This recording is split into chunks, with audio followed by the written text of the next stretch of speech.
let's get going. So here this is. Davos attendee says the quiet part out loud. What is that? Well, the agenda, this person says, and not just this one person, says to create a new world order. Well, let's go back in a little bit of time and recognize this is from the first book that I wrote, America in the New World Order. And in it, I mean, I wrote it in 2016, but I have some facts in here. And one of the chapters I have in it is regarding the shadow government. So what do we have? Let's just think about some things. We have the World Economic Forum, which was founded in 1971 by a different name. The name got changed. Henry Kissinger is totally involved. Klaus Schwab was groomed, by the way back in the early 1960s. I mean, you can go back further than that and find out that he was through his family, through his dad, and so forth. Pretty amazing. So you do have the World Economic Forum. You have the Federal Reserve, which began in 1913. People say these things aren't real. Yeah, they are. Okay. The League of Nations, it lasted from 1920 to 1946. Council on Foreign Relations, founded in 1921. The UN in 1945. European Union began with the Treaty of Rome back in 1958. It took its present form in 1993, shortly after the fall of the Iron Curtain. The ancient and accepted Scottish rite of Freemasonry traces its roots to a lodge in London in 1733. So you got the Bilderberg Group, and you go right on down from there. Let me read about a couple of other things that we have in here besides just the Bilderberg Group, but it's very interesting. After the Bilderberg Group's meeting in Germany in 1991, several French newspapers began running a David Rockefeller quote they said had been leaked to them from that year's meeting. And this is what the quote is. Now, some people have said this never really happened, but it was leaked, and this has been out there for a long time. Again, David Rockefeller, we are grateful to the Washington Post, the New York Times, Time Magazine, and other great publications whose directors have attended our meetings and respected their promises of discretion for almost 40 years. It would have been impossible for us to develop our plan for the world if we had been subjected to the lights of publicity during those years. But the world is more sophisticated and prepared to march towards a world government. The supranational sovereignty of an intellectual elite and world bankers is surely preferable to the national autodetermination practiced in past centuries. Now, I want you to think about that statement for just a minute. And, this was back in 1991, when he supposedly had said that, which now I have no doubt that he did. Now, I remember reading that before. I can go back 10 or 15 years and putting that on videos that I made, and people said, you're just a conspiracy nut. He never said that, and so forth. Well, now you look at the words he said, and you start to realize when you have the Bilderberg Group, you do have the World Economic Forum, you do have the UN, you have all of these different groups that are all marching to this, exactly what David Rockefeller said. They're all marching to the same drummer. You go, well, wait a minute, that wasn't just some conspiracy nut talk back then. He really did say that. And you guys and us who are paying attention, we recognize these things. Now listen to this. At heart, elites do not believe members of the general public should make big decisions for mankind. If they did, they would certainly open their meetings to press coverage, and they would invite someone other than their fellow elites to join the discussion, but they don't want to do that. Everything's done in private. With good reason, they see the electorate as ill-informed and easily manipulated while keeping a facade of democracy. Several organizations of world elites, not just Bilderberg, are consolidating their power. I think of this, and we think here in America, you have the Republicans and Democrats. Seems to me like they're both playing for the same team. You do have some people that are involved in politics that are pressing forward with righteousness. I want to commend them and keep them in prayer because they are doing the right thing. But you look at it overall and you think, man, there are some very suspicious things going on. And these globalists in the deep state, and even the shadow government, when you start looking at all of these things and realizing where we are marching to, this quiet part that's been said out loud, the New World Order. Though perhaps none of these people see their plans yet. They will eventually consolidate their power. They're going to develop this system of 10 kings. We are watching it develop, and we know this from Revelation chapter 17. We know this from Daniel chapter 7. But a few more things I want to bring up is regarding the Club of Rome. It really is a real organization. Aurelio Pecci, an Italian industrialist, and Alexander King, a Scottish scientist, established the Club of Rome in 1968. And you can guess it was formed in the city of Rome. Now, this is interesting because Revelation chapter 17 speaks of the city on 7 hills as being the problem. And many people say because of that, we find this revived Roman Empire having its headquarters in Rome. So you have the Club of Rome. You also have the Vatican there. But let me read a little bit more. In 1991, the Club of Rome published a book titled, and you can find this book still, The First Global Revolution. Now that's from 1991. Now listen to this. In searching for a common enemy against whom we can unite, they wrote, we came up with the idea that pollution, here it is, right? Pollution, the threat of global warming, water shortages, famine. Now this is a quote from the book in 1991. Again, the title of the book is The First Global Revolution. So here it is. Let me read that again. They wrote, we came up, this is a quote, with the idea that pollution, the threat of global warming, water shortages, famine, and the like would fit the bill. All these dangers are caused by human intervention in natural processes, and it is only through changed attitudes and behavior that they can be overcome. The real enemy then is humanity itself. Wow. All this prefaced with, in a quote from the book, is searching for a common enemy against whom we can unite. Well, there it is. You wonder why all of these different things are going on. A lot more to say. Let me get back to Davos for just a minute. So this person at Davos, Pakistan's Minister of Foreign Affairs, said here at the WEF, there's a lot of discussion about what the new world order will be. How do we work towards that new normative international order? They also, at the meeting, all openly acknowledge they may not be successful establishing a new world order right now due to times being hyper-partisan and polarized, but they hope to bring it about in the very near future.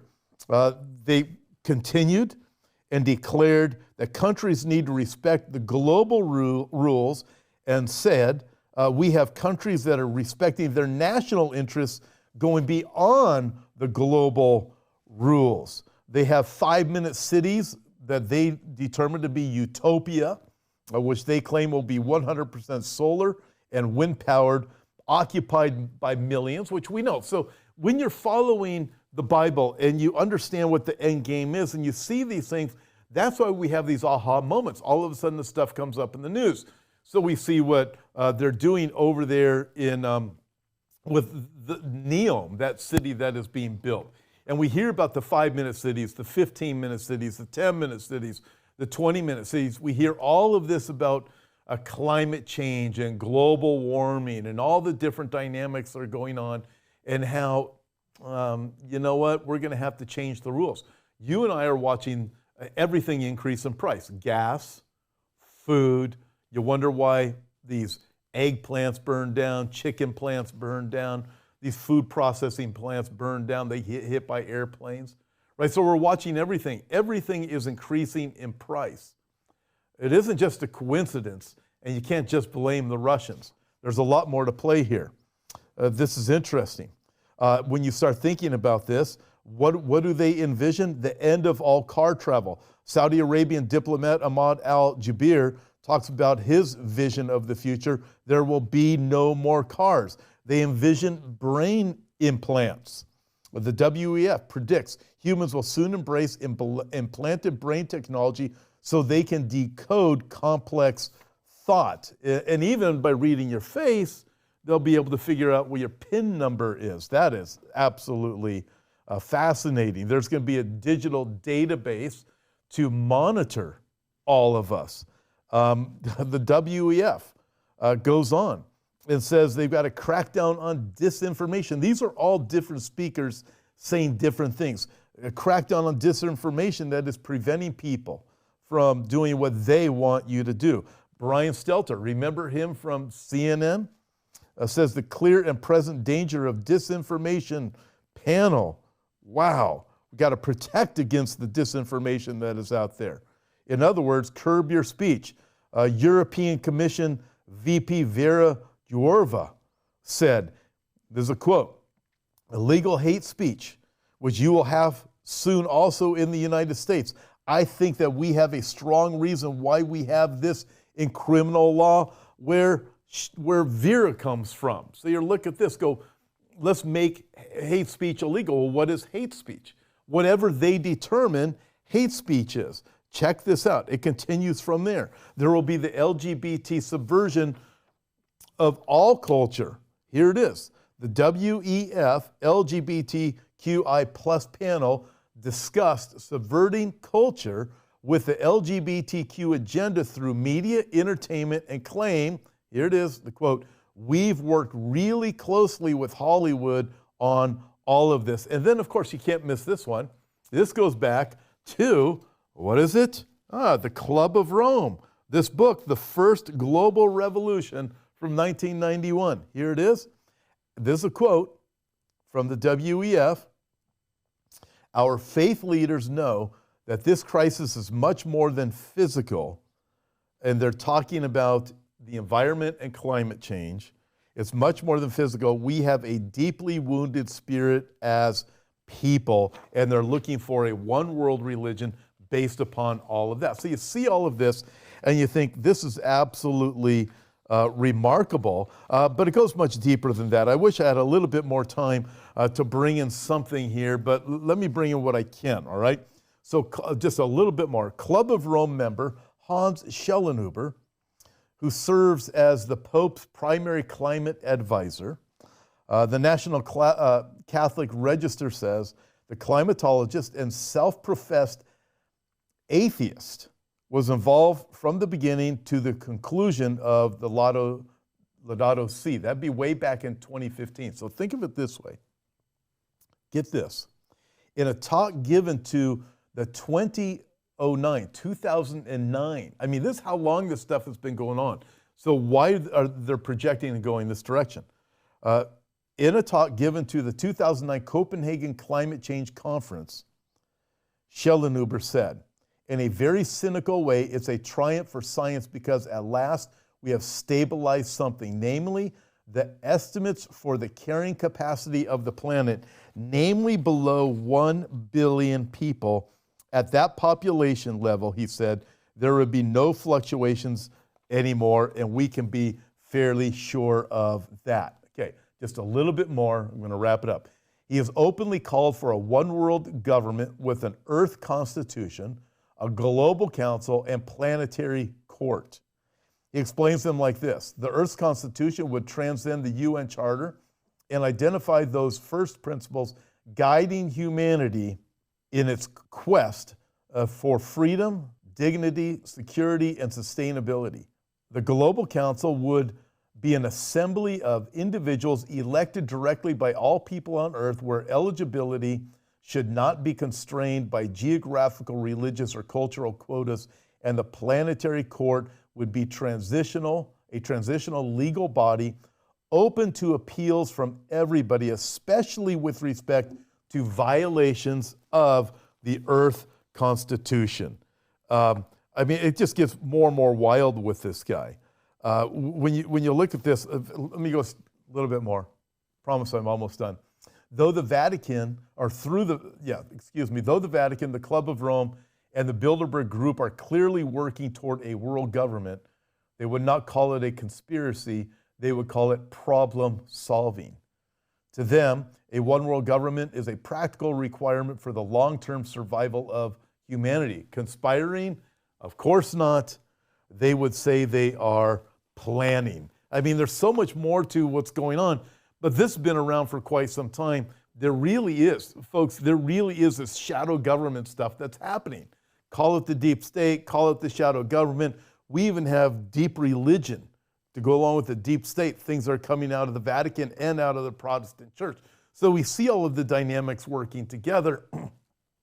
This plan has been around since the Tower of Babel was destroyed by God way back in the book of Genesis, as men's hearts are set to do evil and to bring about this global government. And that is exactly what they are doing. So when you see all of these things that are taking place, you hear the conversations coming out of something like the World Economic Forum and the plans that they have and the direction everything is going. You wonder why eggs cost more and chicken costs more and beef costs more, and they're telling you you have to eat bugs.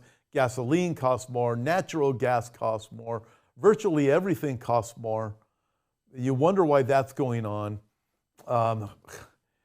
It starts to make sense. It's about this agenda, bringing everything into play by 2030. By 2030, that's their plan. That's why it's called Agenda 2030.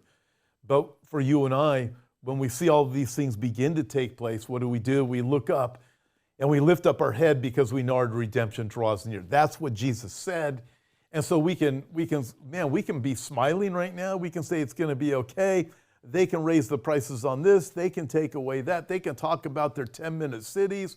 They can talk about bringing in their end-time religion. They can talk about their globalism. They can talk about their 10 kings. They can talk about the one leader that they want to rule at the top. But we know this, Jesus rules. He is King of kings. He is Lord of lords, and everything is going exactly as the Bible says. So lift up your head and look up because your redemption draws near. God bless you guys.